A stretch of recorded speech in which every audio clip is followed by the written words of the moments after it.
Well, hello, hockey fans. It's another edition of This Week in Wisconsin Prep Hockey, the state tournament edition. Mike Hammett here, along with Trasher and Burglar, as we hash over the 4 games that went on today, and we'll take a look at the 2 games that'll be going on tomorrow that'll be deciding some state champions. And let's start out first game of the day. Michael, let's start out with you. Um, First game of the day was one of those that was I don't know. It was just kind of one of those games that it just seemed like the ECA Stars, they rode Abigail Stowe, and she had 4 goals and assisted on the 5th, and she probably even drove the bus down here from Eau Claire, and the Stowe show was on. Yeah, no doubt about that. Eau Claire area Stars beat the Central Wisconsin Storm 5-2 in the first semifinal game of the day today. And as you said, Abby Stowe with 4 goals continued her outstanding season. I think, the Storm has got a really good team, but they probably haven't run into somebody of this caliber. Her and Ava Keeson and Charlotte Ackervik lately, and those 3 combined for 4 goals and 6 assists. And I mean, that's a big helping of what Eau Claire did as a team, but definitely Abigail set the tone and pretty much, not single-handedly won the game, but was a huge part of it. Yeah, I had not seen the Eau Claire area team play, so I hadn't seen Abigail Stowe this year, but one thing I can tell you is she can shoot. Yeah. The first 2 goals she had were top shelf rifle shots that Chloe Westberg for the Central Wisconsin Storm, their goalie. I don't know if she's seen a shot like that this year. Chloe's not very big. When she drops down into a butterfly, there's a lot of room, up above her shoulders. And Abigail Stowe was finding that with laser shots, and she was a difference in the game. Other than that, I mean, the 2 teams looked fairly well balanced. Action was split between the 2 ends. Abigail Stowe, those shots she took, Westberg never had a chance. Well, one of the things we were talking about was with Westberg, with those shots that Stowe was taking. The one that Stowe took was the one in stride she shot, and that was the first one. And that was just a missile. The second one went off the tip of Westberg's glove, and Chloe kind of just looked to the heavens like, wow. And, that one goes in, but even that was just a hard shot. So, first time I've got a chance to see Abigail Stowe, and I come away pretty impressed with what she's been able to do. And she's leading her team into their first state championship game. Just to put it into perspective, I'm looking at her career stats page. In 4 years, she has scored 195 goals in 105 games. So that's basically 2 goals a game. And she's not afraid to dish it off either. She has 133 assists, which is over 1 a game. Her career average in 105 games is 3.12 points per game. So I know in the interview, talked a little bit about respect with her after the game, and she said, I think I've earned some respect in my career. I think she's definitely earned some respect in her career. Let's move on to the second game of the day. Second game of the day, the Cap City Cougars taking on the Fond du Lac Beaver Dam Co-op, a.k.a. the Warbirds. And this one took some extra minutes to play, but it was a game that the Cougars ended up getting a win in that one. And they're making their first run at a state championship, as they will be a first-timer playing for a state title tomorrow. Yeah, this was a pretty close game, and I figured it would be. I had picked the Warbirds Beaver Dam to win this game. I had seen them play in their sectional final game. They beat USM, and I thought they would continue, but Cap City, and I think Dell and MJ both touched on this quite a bit, have a great team speed, and we saw a lot of that today. They took away time and space. They were making pretty good rushes, and when they didn't always put in goals, they made life in general miserable, kind of for Fondy. 3-2 game, close game, but I think Cap City's speed was the difference in that game. Well, actually, in the first period, I mean, watching the first period looked like what you had predicted, with the Warbirds Beaver Dam, winning the game. It looked like they were by far the better team. They just really took it to Cap City in the first period. They outshot them 8-2. They actually, they scored a goal in that first period, and it looked like they were just going to cruise through this game. But whatever adjustments Cap City made in between the first and second period, I think MJ can talk about some of the stuff that Cap City did after that first period, as he interviewed the Cap City's coach during one of the breaks. And if MJ can remember what the Cap City's coach said, then he can clue us in on how they adjusted and changed things around going into that second period. But yeah, it looked like it was going to be Warbirds in a cakewalk after the first period, but Cap City turned things around. It was a back and forth game after that, and then went their way in overtime. Well, I can tell you, I don't know if you necessarily changed a whole lot, but maybe some of the players kind of woke up a little bit and realized, okay, we're through one period, and we're in this game. So let's. I think what he told them was that was the worst period we played all year, or something to that effect. Okay, well, something like that. I have a memory, like I said, we've been finding that out lately. But, the girls started to, he said believe. And, they started to believe that they could play against the Warbirds, and they did. And had a lead, but the Warbirds came back late and tied it. And then it got pushed to overtime, and, it was a great move by the young lady who scored the goal. Zephyrin Jagger. I have a hard time remembering her last name, but the defender was coming up with the puck, and she stole it from her right there at the blue line, and she came in and was able to get a shot off. And let's give props to the other end of the ice. I mean, Taylor Thornton played extremely well today. Yep, and I'm going to give props to our Southern correspondents too, our Southern partners, Dell and MJ, because they talked about this Cap City's team. They've seen them play before. And they talked about Zephyrin Jagger and Colleen Milligan. And between the two of them, they had 3 goals and 2 assists and were a huge part of this win. So hats off to you guys, too, for the good scouting report. Yeah, and again, I was listening when MJ interviewed. And you'll find these interviews up on YouTube somewhere on our Prep Hockey page. And hopefully we can get them linked to some of our social things, but that's Bill Jr.'s job. But MJ was talking with Zephyrin Jagger after the game, and when she picked the pocket of that Warbirds defender, and she knew it was just her and the goalie, and she talked that she knows this is a good goalie, and she's going in there. Her first thought was, don't miss, like don't miss the net. At least get a good shot in there, and she did. She went 5-hole, in with the game winner, and it was a big load off her shoulders. Had she blown her opportunity, because this is a big statement. This is a breakaway in overtime in this semifinals. You make the shot. You make the shot. Your team goes to the championship game. Do I go down? Do I triple deep? You hopefully have a matter of seconds. I did it again. Well, I thought was funny was what she, admitted that I know she's a good goalie, and she's, that she knew who she was.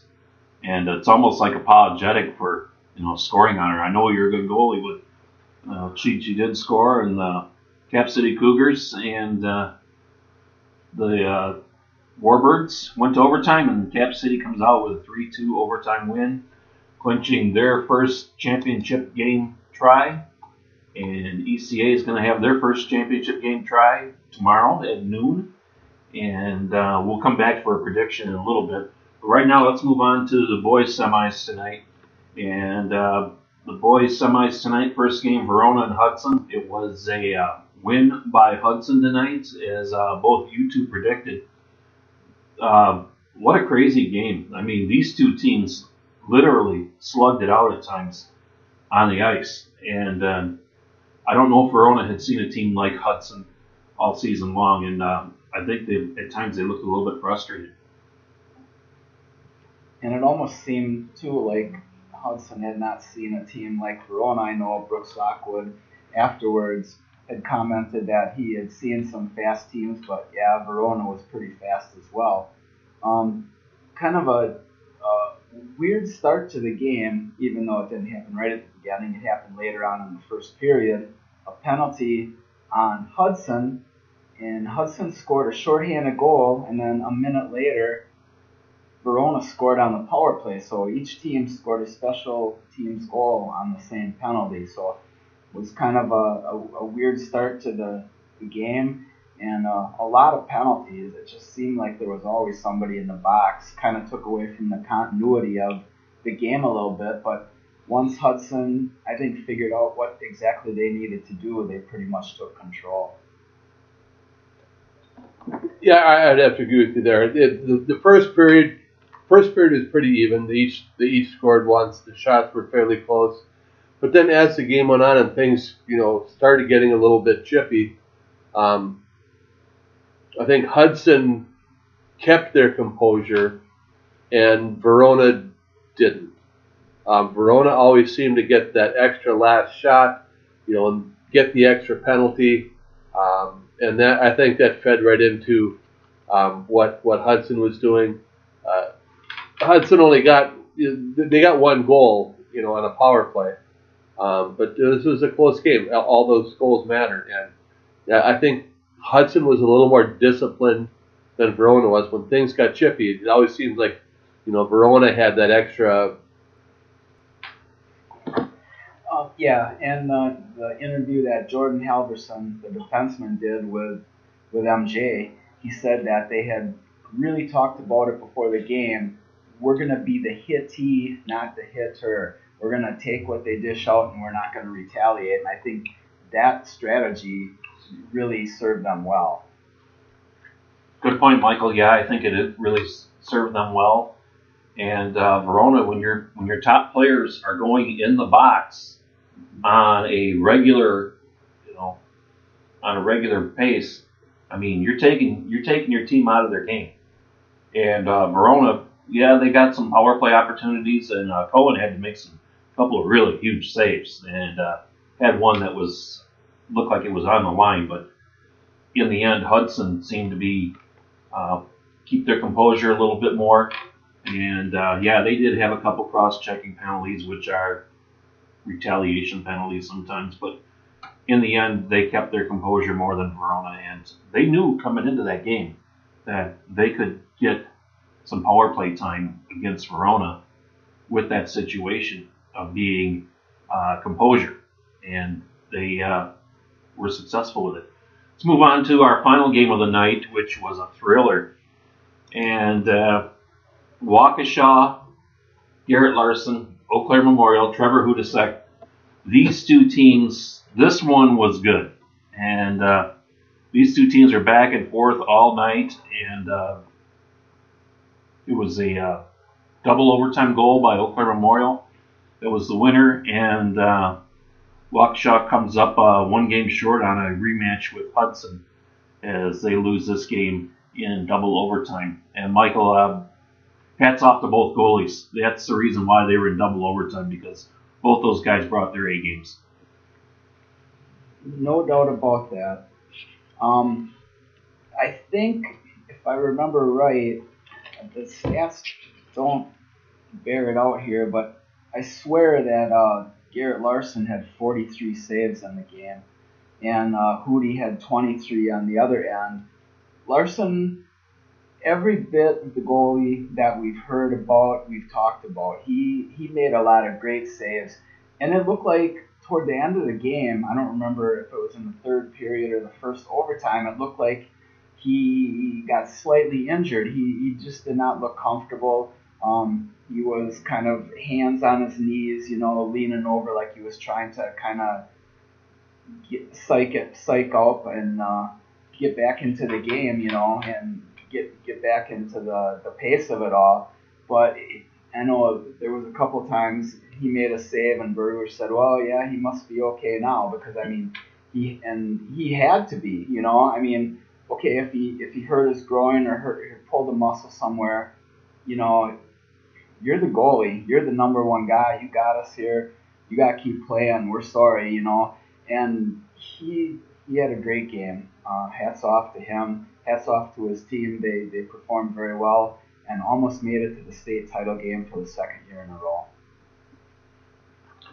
Yeah, after the first two, scoreless periods, we're doing a little survey in the booth there, and this is going to be a 1-0 game. I mean, one goal is all it's going to take, and Old Corn Memorial got that goal, 4.5 minutes into the third period, and then surprise, Kevin Broda, of all things, on a wraparound goal in the third period to tie it up for Waukesha. You don't usually see wraparound goals being successful, at this level. The goal is, but Hudasek was drawn so far out to the one side when the wraparound came, he was not able to get back, and that tied things up, and then that set up the whole overtime. And if Trasher, if you're talking about the shots not being right, I have to point at whoever was actually entering the stats during that first overtime, because all it shows is like one shot on goal by Waukesha in that first overtime and none by Eau Claire. And I think if we actually get hold of the official WA stat sheet, I think you're going to find that, not naming names or anything, but whoever was actually entering stats during that first overtime forgot to enter the shots. You kind of wonder sometimes when you look at some of these stats, what are we watch games all year, and we're pretty. I know our crew down in Janesville, we're pretty accurate, no matter what goalie parents think.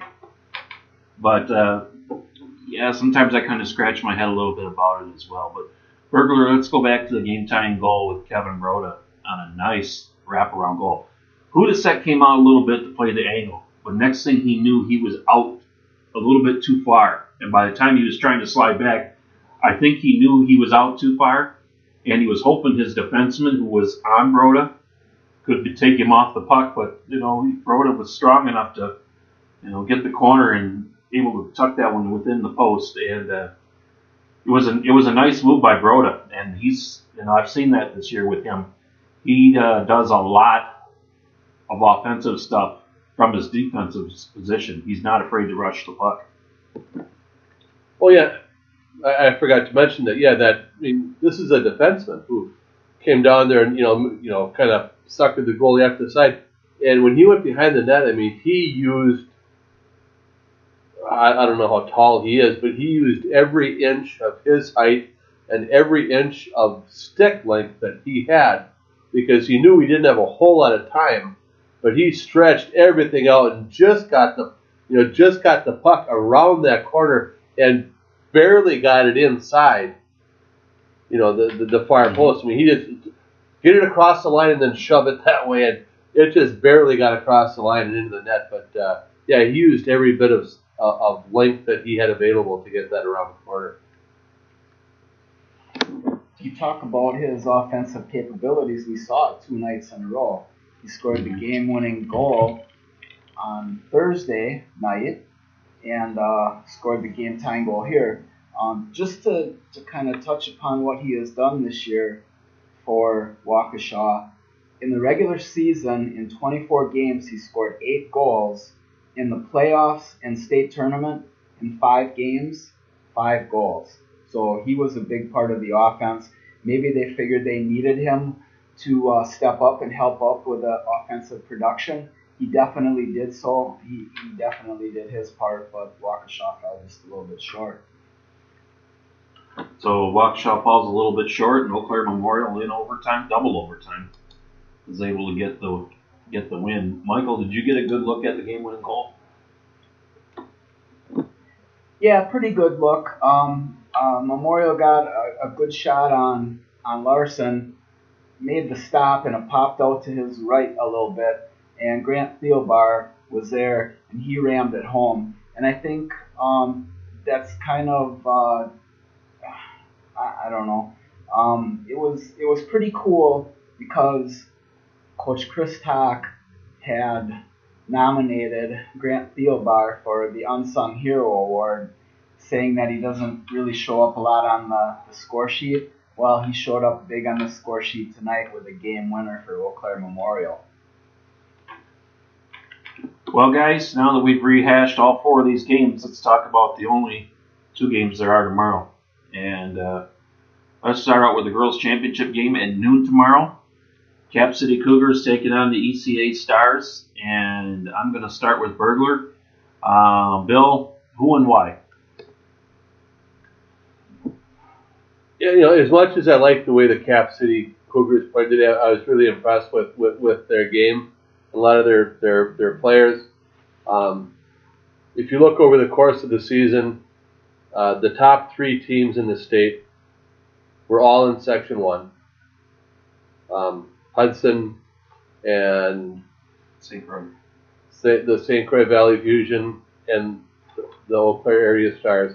Those were the top 3 teams in the state, and they pretty much dominated competition. They may have lost a game or 2 here or there, but they were clearly the best teams. And the Eau Claire Area Stars are the team that made it out of that section.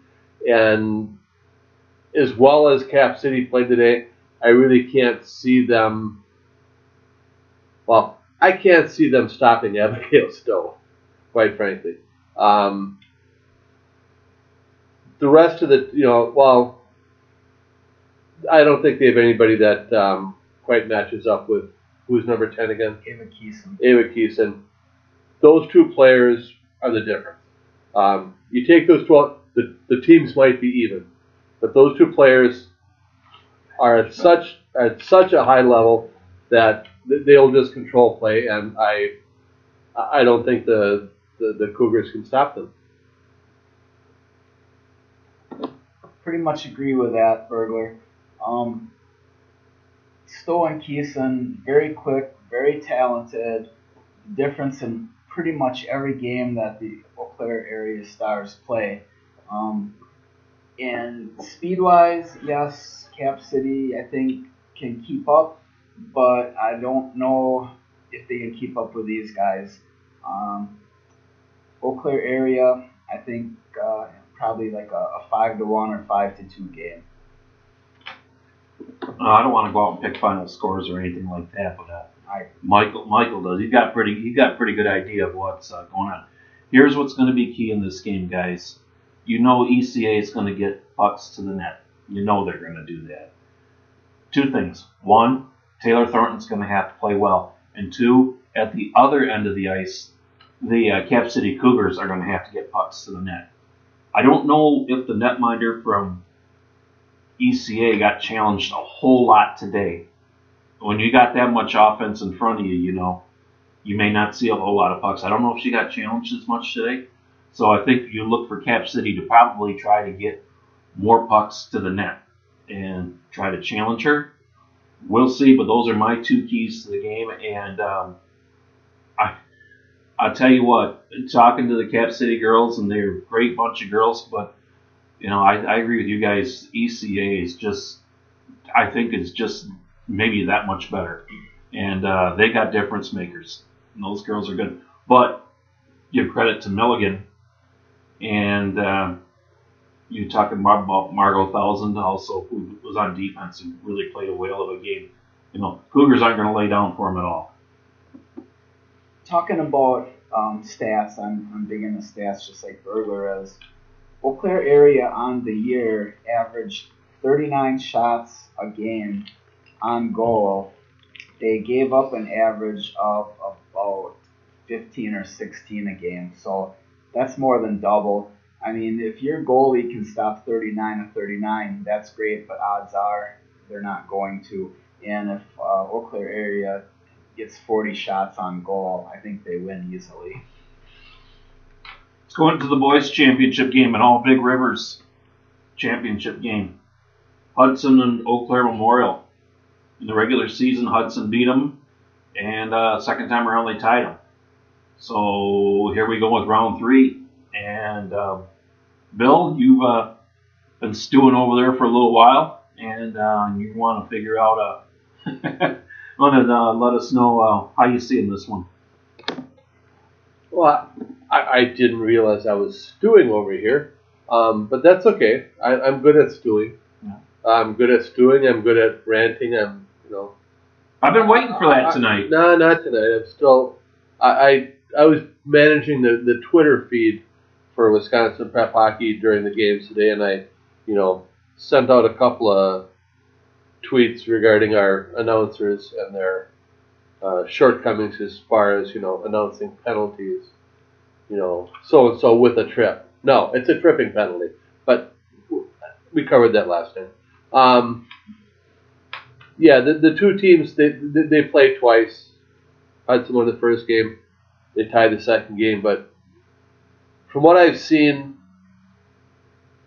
the last 2 days, Hudson's just got. Hudson has just looked better. I guess that's all I can say. They have just looked better. Their passes have been crisper. Their defensive play has been sound. Their offense has been aggressive. I think Hudson has just looked better than Eau Claire has, in these 2 days. And, it's regardless of what happened earlier in the season, it's how are the teams playing right now. And right now, Hudson is playing very sharp. Eau Claire is playing well, but Eau Claire, they went overtime with Waukesha, double overtime, and DC Everest went overtime with Waukesha too, and somebody who shall remain nameless, thought that DC Everest actually looked better against Waukesha than Eau Claire did, and yeah, I mean Hudson has looked solid in every department, and Eau Claire has shown some weaknesses, and I think Hudson's gonna be able to take care of business tomorrow.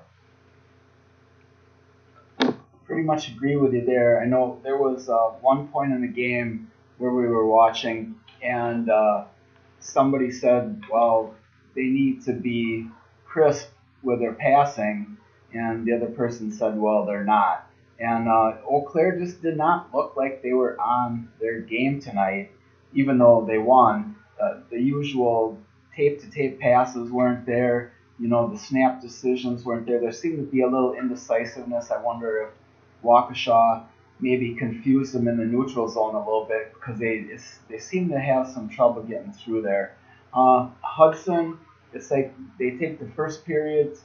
It's like a boxer. They kind of early on kind of feel out the opponent, see what the weakness is, see what they need to do to win the match, and then go ahead and do it. And that's the kind of the thing that I've gotten from Hudson the last 2 days, is they figure out what they need to do, and then they go ahead and do it. And I think they're going to do that tomorrow as well.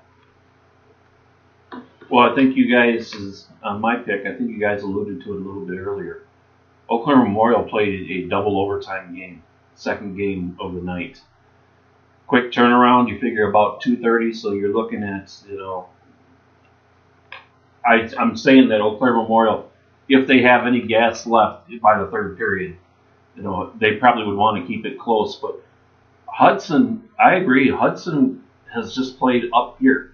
They played the higher level in this state tournament. I really like the way they handled themselves against Verona. They took care of Fond du Lac Springs. Eau Claire Memorial, at times, I kind of scratched my head a little bit about them because it didn't seem like it was all there. But you know what? They got out of there with a win. And I'll tell you what, they're going to look for that. They're looking forward to that third shot at Hudson But guys, I agree with you. I think Hudson is going to be our state champion for a second year in a row. And yeah, MJ, you just mentioned that about the double overtime and how that's going to affect Oakland Memorial, because we were talking about it during that game with Waukesha, that we were expecting Waukesha to falter towards the end because they had an overtime game last time, and they were running mainly two lines with occasionally throwing in a third line. So we were expecting Waukesha to falter, but actually in that second overtime, Waukesha looked like they were fresher than Eau Claire. It looked like Eau Claire had actually run down, not Waukesha. So, I think tonight's game may have taken more out of Eau Claire than, what maybe you would have thought. Well, okay, guys, you've had enough to say for tonight. I think so. Tomorrow morning, we'll be handing out our Wisconsin Prep Hockey Awards at 9 a.m. And we'll have more on the website about who our winners are, and we'll have pictures and all kinds of good stuff. So, state championship games tomorrow. Girls at noon, boys 35 minutes after the girls' game. So, keep an eye on the girls' game and see how it is, and then follow the boys' game about approximately a half hour or so after the girls' game gets done. So, for Burglar and Trasher, I'm Mike Hammett. Catch you tomorrow on This Week in Wisconsin Prep Hockey, the state tournament edition.